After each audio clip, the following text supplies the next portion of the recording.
Welcome back to Infowars Nightly News. I want to thank Mike Adams for doing the news portion of the broadcast tonight, and also tell the on the street crew, Rob Jacobson and Darren McBreen, great job for that in-depth report on what's happening with the open attack on free speech and the internet kill switch, where 80 top inventors of the internet, mainstream media admits, have come out and said this is the end of the internet as we know it. A worldwide takeover is what this bill is engaged in, that ties in as a nexus point to this new secret world copyright treaty, which Obama has kept secret for 2 years, but leaked in the last 12 months. Just incredible things are happening. NDAA to have the military on the streets of America and secretly arrest citizens. And Obama saying he's going to sign it. You've got all the attacks on whole food producers and raw milk and Amish and farmers markets. You've got the attack on free speech. You've got all the creepy big sis announcements of telescreens on the highways and the shopping malls saying don't trust your neighbors. TSA now showing up in malls and sports stadiums and highway checkpoints. It's because the banking cartel created a global Ponzi scheme and now plans to basically, through politicians they bought and paid for, sign the public onto that debt and bring us into a new dark age, a post-industrial system they call the New World Order. It's all here. And so our job is easier than ever right now to wake people up and to get people angry and taking action politically. But soon, if this continues, they're going to launch new regional wars, stage terror attacks, blame it on domestic groups, and engage in all sorts of other economic warfare and economic terrorism against the population to bring in full, hot, authoritarian tyranny. Of course, that's the solution to the crises they've created. So we're at that nexus point. Use the internet, use the tools we've got, YouTube, Facebook, Twitter, Infowars.com, the films that are out there now like never before while we're still able to communicate, because they're wanting to shut this down and have a selective kill switch because we're hurting them, and the system knows it. Now, I've interviewed James Lane on the radio before, and then also today again on the radio, and I had Chris Emery, the producer of the film, on it, and they covered a lot of great information. And Holland van den Nieuwenhof has been obviously here at the office before, whenever he shot the new film, A Noble Lie, Oklahoma City, 1995. And so he's going to join us here today. He's the writer and researcher for the film. This is the only modern film in the last decade since the 16-year-old tragedy in Oklahoma City at the Alfred P. Murrah building, the only modern film and the most professional ever made. And it's got many of the victims, many of the eyewitnesses in it.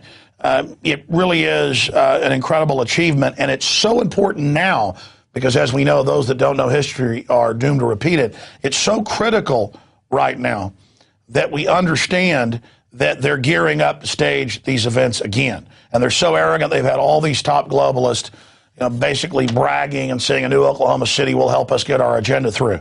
In the Financial Times of London, you name it. It's super creepy.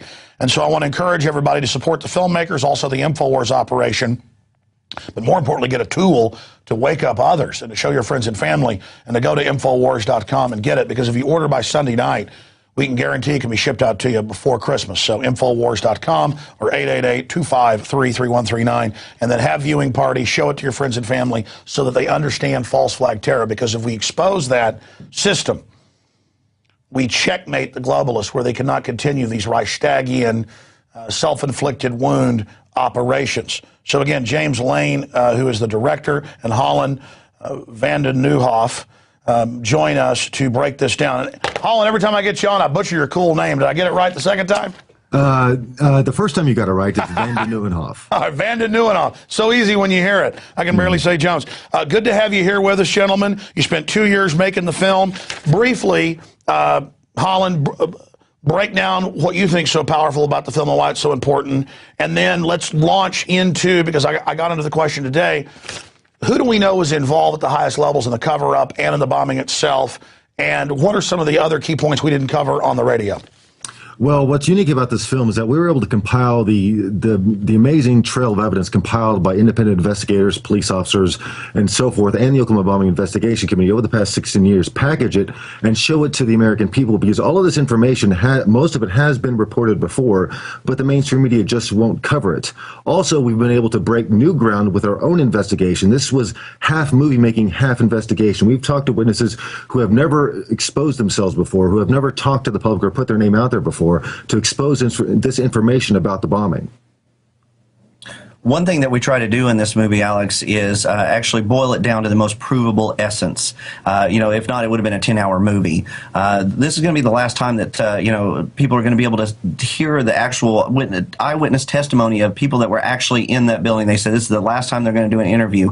We just want one cohesive package that encapsulates the entire event. If you know everything about the bombing or nothing, you're going to walk away with something new from this, because we cover the information that was garnered by the Oklahoma Bombing Investigation Committee. We cover the official story, and then we deconstruct it. Then we get into some of the newer information that folks like Jesse Trinidou, who you've had on the show before, the information that they've uncovered most recently through FOIA requests and lawsuits that he's done against the FBI and the DOJ. James and then Holland crystallize in 2 minutes each the key evidence of Oklahoma City and the motive. Well, what we can demonstrate is that the Ryder truck bomb, for one, was not the sole cause of destruction to the Murrah building, that there were other people also involved who assisted McVeigh, and these people were ignored by the U.S. government, that some of these people were U.S. government informants. We have the paper and named them by name. We named some of the agents involved. We named some of the government figures involved. Terry Nichols, in prison, gave an affidavit, and he has nothing to gain by lying about his role. He is suffering under 2 life sentences. He's never leaving jail. He named Larry Potts. Tim McVeigh had told him that Larry Potts, assistant director of the FBI, was in charge of the operation that culminated in the Oklahoma City bombing. Louis Freeh, head of the FBI, is now retired and now in charge of the Penn State investigation, the child abuse scandal going on there, so we can be assured that truth and justice will not be achieved in that matter, as it was not achieved in Oklahoma City. The victims here, we have shown this movie to the people involved, people who are in the building. They approve of our endeavors. They know. They want the story out. We were lied to about every aspect of the bombing, top to bottom. What is amazing is that they were able to get away with it, and that the mainstream media did not cover all of these points in a cohesive package. The American people can see it and say that this is a lie, and why is it happening? This can all be erased, all our doubts erased by releasing the security videotapes that surround the Murrah building that showed exactly what happened, who drove that truck, what exactly happened at the building. 16 years later, they say they don't have them, or they're lost, or that the tapes they have released, they're all having their tapes changed at the same time, 9:02 a.m., which is ridiculous. The official story and its excuses are very implausible. And once the American people see this, they'll come to understand the true nature of terrorism and question everything that their government says from now on. Absolutely. And then, they say that the primary explosive was ammonium nitrate and fuel oil that was in the Ryder truck that day. We've got eyewitness testimony from the survivors of that building. I mean, who are you going to believe? The people that were actually there, or the people that are trying to push the official story? They said that the building was coming down 8 to 10 seconds before the truck bomb went off. They thought it was an earthquake. They had enough time to get under their desk before the glass blew in. According to the FEMA report, that blast wave from the truck was moving at 1,300 feet per second. The story just doesn't hold water according to the people that were actually there.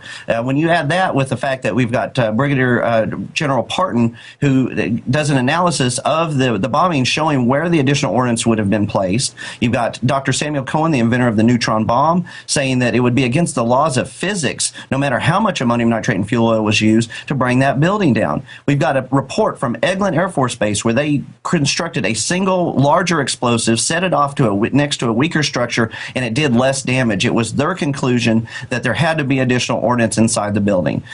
We've got Officer Terrence Shakey, real hero that day, saved 8 people's lives, but he was on the scene within minutes. One of the hallmarks of an ammonium nitrate and fuel oil bomb is a nitric gas cloud. Be it in Ireland, be it 41 years ago at Sterling Hall, where the ammonium nitrate bomb was set off, the first 26 responders were hospitalized from the inhalation of nitric gas. That did not happen, and Terry Shakey saving people from the building that day within minutes proves that there was no nitric gas cloud. All right, I want to add a key piece of evidence here, and Holland, you started to get into it. Not one, not two, but 3 different high-level FBI agents, including Larry Potts, the deputy director, head of counterterrorism, said he was in Dallas took a Southwest Airlines flight. Even mainstream media said there were no flights going in that day at that time. Then he said, I drove. This is a guy caught like in a movie. I did this, I did that. Hotel receipts of him the day before, which people need to look into because he'd been seen. So right there, we know they're on the ground. It fits into what McVeigh and others had said. They needed to go after the states' rights movement that was centered around Oklahoma. They needed to demonize the growing militia movement. They needed to kind of cover up what had happened at Waco with the FLIR footage and the killing there that was coming out in Congress right at that time. Bill Clinton told USA Today on Air Force One right after being elected, he said, I owe my reelection to Oklahoma City. And now their advisors today, we covered on the radio. There's a whole bunch of them. Perhaps you can talk to this. Are saying we need a new Oklahoma City to blame domestic groups. I mean, that's how dumb they think we are. And we're right up to the same point. And talk about Potts, but then I want to expand into Eric Holder, who was involved in the cover-up. We've got his emails, thanks to the lawsuits with Jesse Trinidad and others, getting the information through FOIA. But we have Holder running a false flag with tens of thousands of guns into Mexico and drugs back into the U.S. That's now all confirmed. We knew it back in January of this year. I mean, this is big medicine. This is big news. If they ship thousands of guns into Mexico and kill hundreds, why wouldn't they stage this? I mean, it shows, and then the memos, ABC, CBS got them, where they said, we're going to do this to blame the Second Amendment. There's a false flag confirmed.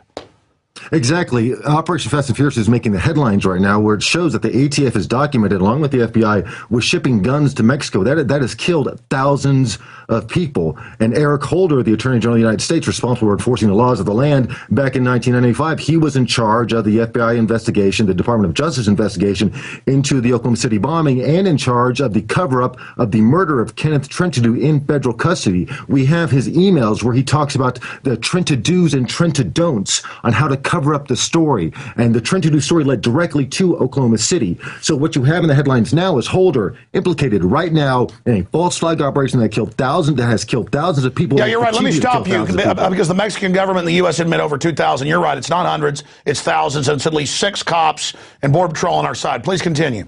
So we have him implicated in what is now being reported in the mainstream media as legitimately a false flag operation. Holder, back in 1995, was in charge of another false flag operation, the Oklahoma City bombing. This is why this movie is so timely. We're showing that it's a continual pattern, and if these people are not held accountable for their crimes, they rise up in power and they commit even greater crimes. Every time the body count goes up, that's why we have to hold them accountable. And this movie is going to be a tool because it's so easy to poke holes through the official story of the Oklahoma City bombing. They've gotten a little more sophisticated, more recently, but the Oklahoma City bombing story is just so easy to disprove. And the American people haven't seen it in this platform, just destroyed from top to bottom. It holds absolutely no water. And what we can conclusively prove with this movie, at the very least, is that the official story is a lie. All right, well, I want to give you guys about a 95 on film review, and I think I can only give one of my films a 95. I mean, I want to be honest with folks here reviewing the film that the information is 5 stars, 100%. The quality of the high-def footage has never before been seen. We got the original TV tapes. Everybody just said grainy stuff. The interviews you got with survivors, all these people, amazing. There's a few areas, and this happens in my films, where there's on-the-fly interviews, the audio's a little hot or a little low. But overall, for your first film, it's just incredible, and it shows the passion that you guys brought to this. I mean, this is really a powerful film. And I know a lot of people out there with a lot of influence watch this show, listen to this show. Listen, none of us are safe if we don't expose this. So I just want to say people should get the film. I mean, it's not going to film festivals. It's not going through that whole route. It's right to the public, and it's up to the people for a noble lie to have the effect it should. I mean, if this got seen 35 million times for free online, I know soon it's going to come out online, like Obama deception has had, imagine how this would hurt the globalists, because their secret weapon is false flag. It is their go-to zeitgeist. We got to take that weapon away from them. Exactly, and what this movie does is it shows the methodology of state-sponsored terror. At the time of the Oklahoma City bombing, there was a patriot movement in this country. People were talking about a restoration of the Constitution, the expansion of the police state powers. They were resisting the anti-terrorism legislation that was trying to be passed. After the Oklahoma City bombing, it completely silenced anybody that opposed the globalization agenda. Even to this day, if you oppose the expansion of government power, you're a McVeigh. They love to throw that term out. And then about the time the Patriot movement started to get renewed, we had 9/11, same pattern. It shows Oklahoma City was a precursor